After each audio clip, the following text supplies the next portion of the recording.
It's the hottest dish in the streets. It's what everyone's talking about on Facebook. Twitters and Facebooks and all that stuff. It's time for Big Tigger's Trending Topics on V103. All right, ladies and gentlemen, boys and girls, time for the 411 on your favorite folks. Very messy, shocking story.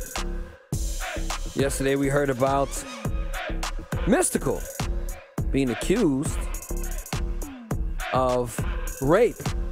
Now behind bars, after being arrested, he turned himself in, charged with raping a woman in his home state of Louisiana. TMZ reports, turned himself in yesterday, was arrested and booked for first-degree rape. Shreveport PD put out the arrest warrant last week, hadn't been able to track him down until now. According to the cops, another man,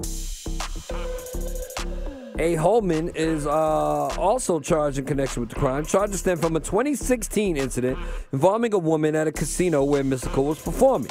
Rapper's camp denies any and all accusations, says he plans to plead not guilty. Both are being held on $2 million bail. Meanwhile, another woman who's being charged as an accessory to rape denies trying to intimidate the victim. Tanisha Walford says she was friends with the victim who told her there was no rape. She's still on the run. Now, the other lady who's posted a video basically saying she recorded the conversation and Mystikal is not guilty. She said there was sexual contact. It's crazy. It's still up in the air.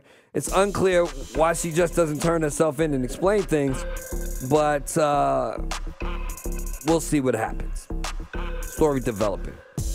Another story developing. A new woman has come forward to claim sexual relationship with R.Kelly back when she was 16. The now 24-year-old mother of three, Jahonda Pace, told BuzzFeed that she was 15 when she met her musical idol outside of his child pornography trial. She was a 15-year-old sophomore from Chi-Town Southside. She cut high school every day to go to R. Kelly's trial. She was quoted in national media stories defending her music idol. She said she met Kelly when he was walking into the court building. The star seemed like a, quote, cool guy, would always ask to speak to me when he would always speak to her when he saw her. Said she got his autograph and everything. In May 2009, a friend and employee of R. Kelly friended her on MySpace. Wow, MySpace.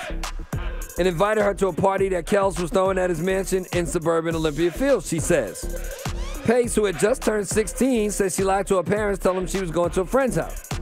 She also tells she did not tell R. Kelly she was underage and would later tell private investigators she claimed to be 19 at the time, but she was 16.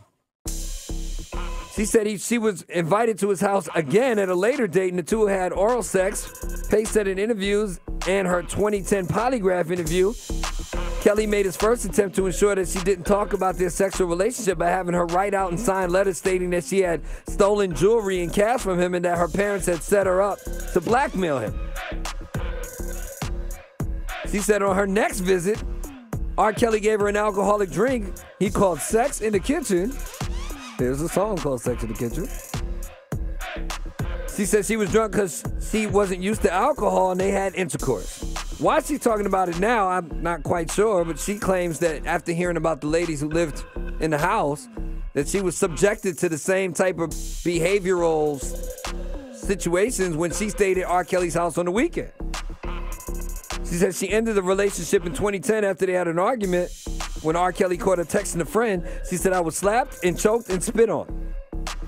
There is a settlement draft and corresponding polygraph, so I don't know how she's able to tell this story at this point, because clearly she got to check. I don't know, people. I don't know if it's true. I don't know if it's real, but I know it's in the news. That's going to do it for the Trending Topics. More Big Ticket Show right now.